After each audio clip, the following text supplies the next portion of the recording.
MKUltra, America's secret mind control experiment. It began in the shadow of victory. The year was 1953. The Cold War was tightening its icy grip, and America's intelligence leaders feared the unthinkable, that minds could be controlled. The Korean War had brought stories of captured soldiers brainwashed into confession. The Soviet Union and China were rumored to be experimenting with the same dark science. And so in secret, the CIA launched Project MKUltra, a classified quest to unlock the human mind. Hidden behind government doors and false research grants, the project was led by Dr. Sidney Gottlieb, a chemist with a brilliant mind and a chilling mission: find a way to break a person's will and rebuild it at command. Gottlieb's team believed that LSD, hypnosis, sensory deprivation, and electroshock could become weapons of psychological warfare. They tested everything: on spies, soldiers, prisoners, mental patients, and unsuspecting citizens. Many had no idea they were part of a government experiment. Hospitals, universities, and even brothels were used as testing grounds under fake front organizations. The CIA created Operation Midnight Climax, wiring hidden cameras in San Francisco safe houses, where agents watched civilians dosed with LSD through one-way mirrors. They wanted to see if drugs could extract secrets or erase them.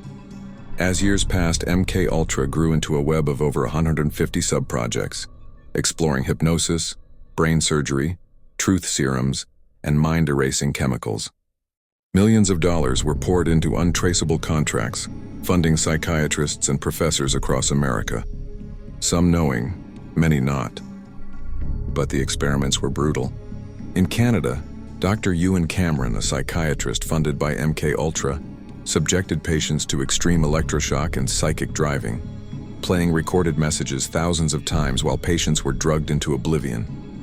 Many emerged broken, minds shattered, memories erased. Inside the CIA, results were chaotic. LSD did not create super spies or truth machines. It created confusion, hallucination, and unpredictability. The drug's instability terrified some, fascinated others. Ironically, while the agency saw LSD as a weapon, the counterculture of the 1960s saw it as liberation. The same substance once used in government control experiments became the symbol of rebellion and freedom, a paradox the CIA never intended. Then came the tragedy that unraveled the secret. In 1953, Frank Olson, a U.S. Army scientist who had been secretly dosed with LSD by his colleagues, began suffering paranoia and despair. 9 days later, he plunged to his death from a New York City hotel window. The CIA called it suicide, his family called it murder. Decades later, evidence suggested Olson had grown disillusioned with MKUltra and was silenced before he could expose it. For years, MKUltra remained buried, sealed behind classified documents and destroyed files. But in 1973, as the Watergate scandal rocked Washington, CIA Director Richard Helms ordered all MKUltra records destroyed. He succeeded, mostly.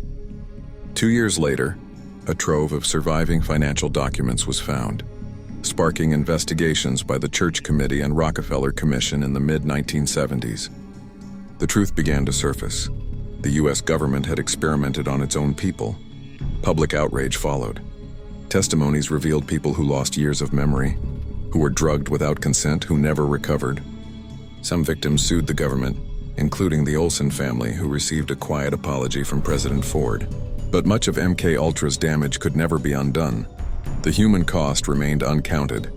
The revelations forced new rules: greater oversight of intelligence agencies, stricter consent standards for human experiments, and the end of open-ended CIA medical research.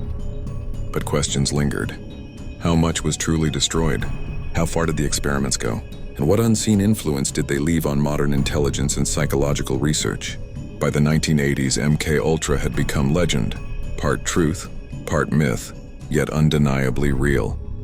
What began as a paranoid search for mind control ended as one of America's darkest scientific chapters. Proof that the pursuit of power can corrupt even knowledge itself.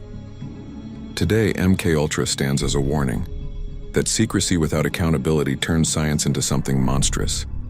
Its echoes live on in film, in culture, and in every question about what governments are willing to do, not to the enemy, but to their own.